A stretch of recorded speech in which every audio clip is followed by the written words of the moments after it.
What's going on, my fellow degenerates? Passion here once again with another video with some Overwatch gameplay. And so today I want to talk about something new that Blizzard's been cooking up on their website that actually kind of caught my attention, and that's this new blog series they're doing called Weekly Recall.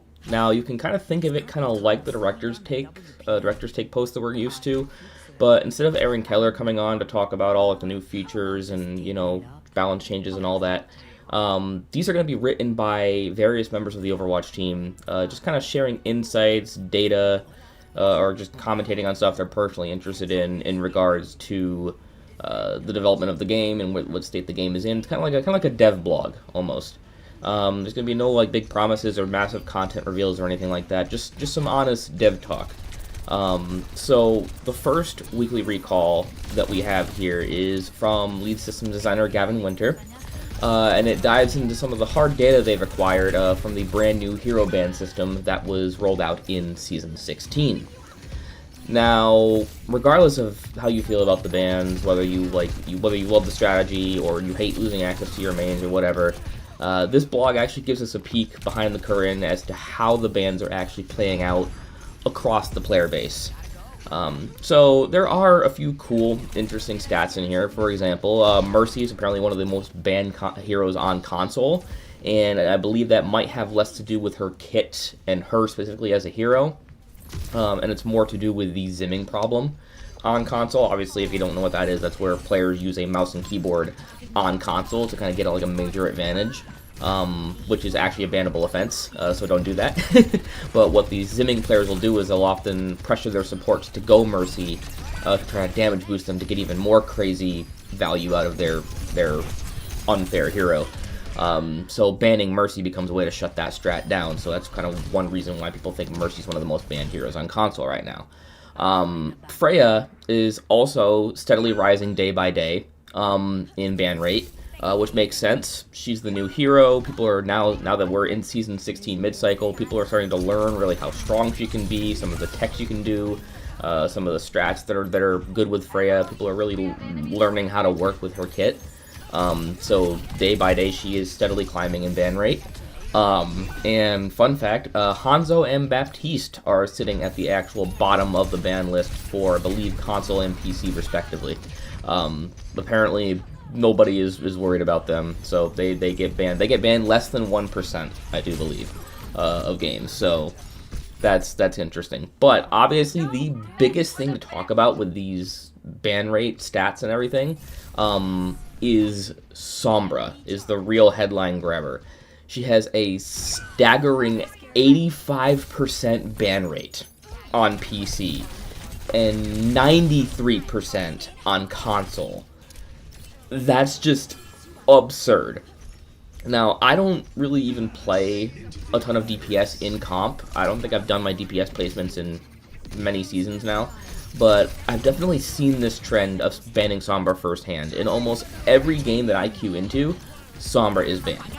And I believe in the one game where she wasn't banned, my team actually got flamed by somebody on our team for not banning her. So, like it's a given that you're supposed to ban Sombra for competitive. And it sucks because I've actually wanted to pick up Sombra because I've been playing a lot of Sombra in quick play. Like, I'm getting pretty good with her kit in quick play. I want to give her a try in competitive just to see kind of how well I can do. But I've been discouraged because she's rarely available. She gets banned at almost every game. Like what's the point of queuing for DPS and competitive if I know that the hero I want to play is going to get banned? Like, what's the point, right? So the issue with Sombra, and I think a lot of players would agree, is that the things that make her fun to play are the same things that make her miserable to play against. So I love playing Sombra, like I said, in quick play. I love it. She feels so quick, so sneaky. I love translocating around the map and like popping up behind someone, getting a pick, disappearing before anyone can blink.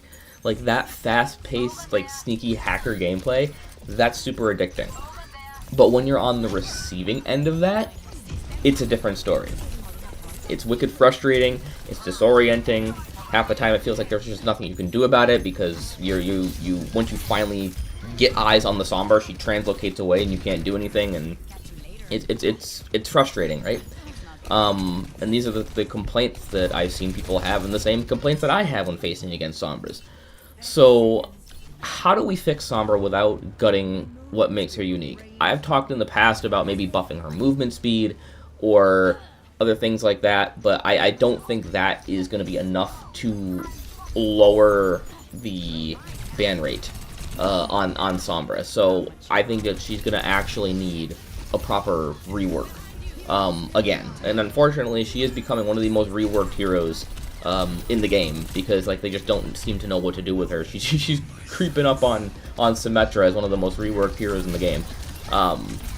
So one thing that we could possibly do is changing the way invisibility works. Now, possibly what we could do is make invisibility not fully invisible anymore. So what do I mean by that? I'm thinking that what if we had some kind of distortion effect around her, kind of like an active camo in Halo kind of a thing, where it doesn't completely make her invisible, but it if you're not paying attention to it, especially like in a chaotic team fight or whatever, or maybe she had some kind of like shimmering effect going on around her, or a glitchy kind of effect. It wouldn't be obvious in a super chaotic team fight, right? But if you're watching your flanks and you're paying attention and you're have a vigilant eye around on your surroundings, you might be able to spot her, and then you could pick her off. And that would give people a way to kind of outplay her stealth, and with good game sense and good awareness, and not just have it be luck of you just firing in a random direction and hope you hit a Sombra. Because that's kind of the way it is now, right? Like, that's the only way you can de-stealth her, is if you just so happen to hit a randomly invis Sombra in front of you. Like, that's not really fun, I will admit. Another thing we could do is just change the way invisibility works just in general, right? I think that tying it to the translocator is something we could definitely change. I think we should make it its own ability again, like it was a few seasons ago.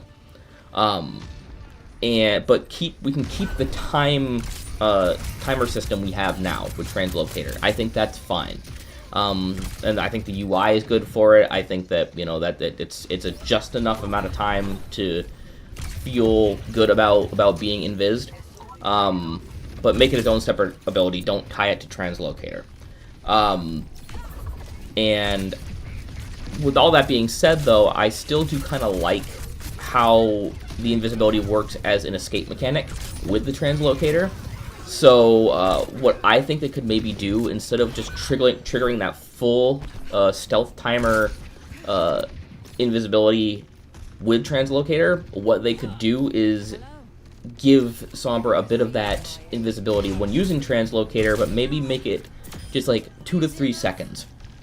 Right, when she activates translocator, maybe 2 to 3 seconds of stealth, kind of like a mini cloak. That gives her a chance to translocate out and disappear, but then by the time she either lands and hits the ground, or just before she's about to hit the ground, she de-stealths. So if you see a Sombra disappear, you can maybe kind of see, okay, this is the way the translocator trail is going. If I follow the translocator trail, I can maybe try to find the Sombra again when she de-stealths before hitting the ground, or when she hits the ground. And I think that would give some opportunity again for counterplay, but also give Sombra a pretty safe exit out of some tricky situations. It's finding that fine balance between like that freedom and that safety of escape. Now, about Virus. I will admit, like, throwing the virus and hitting the virus is like kind of a cool, satisfying thing, but to me it is also her weakest ability. It's functional, sure, but you know, it's the one that I wouldn't be too sad if it left. Okay, I'm thinking instead what we could do, we could have a hologram decoy. I believe there's I'm forgetting the name of it, but I think maybe Mirage in Apex has a similar kind of ability to that, where it's like I say, it's a hologram decoy, where you throw it out and it becomes a fake version of herself that moves around and kind of mimics her actions for a second or two. It could be used as a great way of skill expression of like kind of baiting out cooldowns, or maybe even ultimates. Like, can you imagine how sick the plays would be if you baited out an enemy ultimate with a decoy Sombra? Like, I think it might be a little bit frustrating for like the Reinhardt who like saved up all that time to get an Earth Shatter, and then he Earth Shatters a fucking fake Sombra. But yeah, it's an idea, you know, and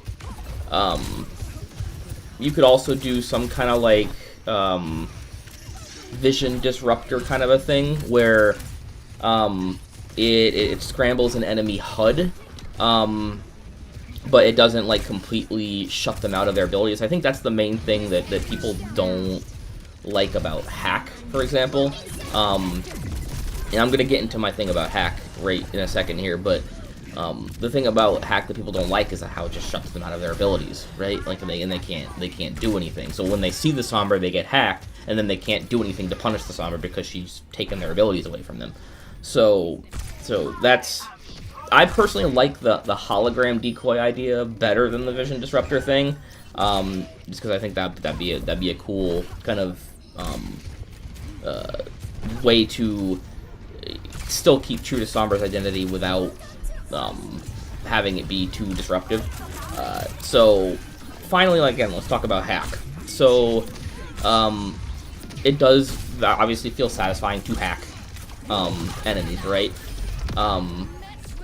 But I think that's the thing that playing against the Sombra is very annoying, right? When you're locked out of your abilities and you can't do anything for a second. So instead of hacking out enemies' abilities, what if hack just reduced the healing received? Not a full anti-heal like Ana, because I feel like that would be just busted as hell if you had, you know, an anti-heal on a 2-second cooldown. That would be insane. But if you just like maybe reduced it by like 50%, maybe you'd have to have some kind of like visual indicator of that, right? As well, just to like show that it's working. But just reduce the healing received for a few seconds on a target. That way it can still punish players and create opportunities for your team to follow up, but it doesn't completely shut down enemies from punishing you, right? If you go for a risky hack, then they can still be, oh, well, you know, just take out this Sombra, right? Not a problem. Now, going back to the data received in this weekly recall, that sky-high global ban rate, it is kind of worth noting that I believe these numbers are heavily skewed by the medal ranks at being bronze through diamond. Because Gavin actually shared the breakdowns of the ban rates solely in Masters and above, in different regions, and it's very clear that while Sombra is still generally more of a problem, when you actually break it down by region, it's a lot less of a problem. So on PC and Masters and above, Sombra sits at a 45% ban rate. While on console, it's still kind of rough at 75%, but yeah, not as crazy as the 93%, right? In Korea, she's the second most banned hero, right behind Freya, sitting at 55%. I believe Freya is somewhere up in like the 70s or 75% ban rate, which is crazy. So she's a little bit lower, quite a bit lower actually than Freya in Korea. In Europe, she's actually tied for second with Pharah, but only at 20% ban rate in Europe. And in America, she's also still around 20% ban rate in Masters and above, but she's not even in the top 3 most banned heroes. I believe if I check real quickly on here, yeah, the top 3 are Freya, Widow, and Pharah. So yeah, it's not even in the top 3, and definitely has a much healthier ban rate at 20%. So while she's definitely not a while she definitely is a problem, it's not a global epidemic, right? But that being said, the perception of her being busted might be doing just as much harm as the actual numbers are, right? So I hope that Blizzard takes a look at her soon. It's too late for Season 16, obviously, but I'd love to see a meaningful rework hit in Season 17, or maybe even Season 17 mid-cycle. That'd be great. And one of the last things I want to close out on here before we end is how Gavin also talked about in this weekly recall that there's another cool stat that 42% of hero ban votes result in ties. And that is mostly attributed to how people vote in different skill tiers and different ranks of the game. So in the medal ranks, players tend to vote for 6 unique different heroes, while in Masters and above, it's closer to 4 unique heroes. They're kind of more in consensus at the top ranks about which heroes are more valuable to ban than the lower ranks, who are just kind of picking willy-nilly and going off of their own personal preferences about what heroes they don't want to play against. So when there is a tie, the game just randomly picks between two of the tied heroes, and they admit they don't really like...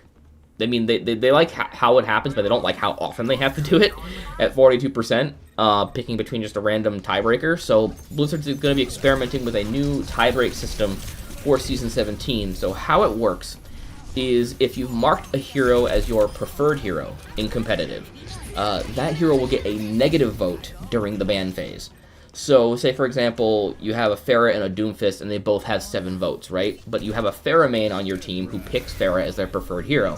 Well, that's going to drop Pharah down to 6 total votes. That means Doomfist gets banned instead. So, personally, I think that's a pretty smart system. It rewards players for expressing their preferences. Because right now, the preferred hero thing is kind of meaningless, because your main can still get banned even if you choose them as a preferred hero. Like, people can just ignore that and just ban whatever heroes they want to ban. So I think this kind of adds weight to that. And it could reduce frustration for, like I say, for these mains who their go-to hero keeps getting banned. Maybe this would actually help with the Sombra wicked high ban rate as well, when Sombra mains can actually be like, actually, no, I'm going to put a negative vote on Sombra, so in the hopes that there is a tie, maybe I'll get to play her a little bit more. You know what I mean? However, I can also see this potentially getting abused by trolls who just want to pick highly banned heroes just to troll people with, and use this negative vote system to ensure they don't get banned so they can keep doing that. But we'll see how it plays out. It does look promising, though. I am quite excited to see how this ban system changes over the course of Season 17. So, yeah, that's basically gonna do it for the first weekly recall. I'm not gonna do like a post every single time one of these comes out, but this was something that I've been wanting to talk about for a while, based on, you know, like the way the community reacts to Sombra, and I wanted to cover my thoughts on it and talk about what we could do to fix Sombra and all that. So I really like the direction they're taking with it. I think the ban system in overall is pretty great. I'd like to see more devs step up and talk about what they're working on. One thing I like to see, for example, is I like to see the cosmetics team come on and talk about like how a cosmetic comes to be in the game. That way people can stop bitching about why certain heroes are not getting skins, because the cosmetic team will come on and tell them why they're not getting skins, because I kind of already know why they're not, but a lot of people don't. So I'd like to see the cosmetic team kind of come on and talk about that. But this overall transparency from Blizzard this year has been phenomenal. I'm really liking it. So that's gonna basically do it for me here today. Let me guys know what you guys think in the comments below.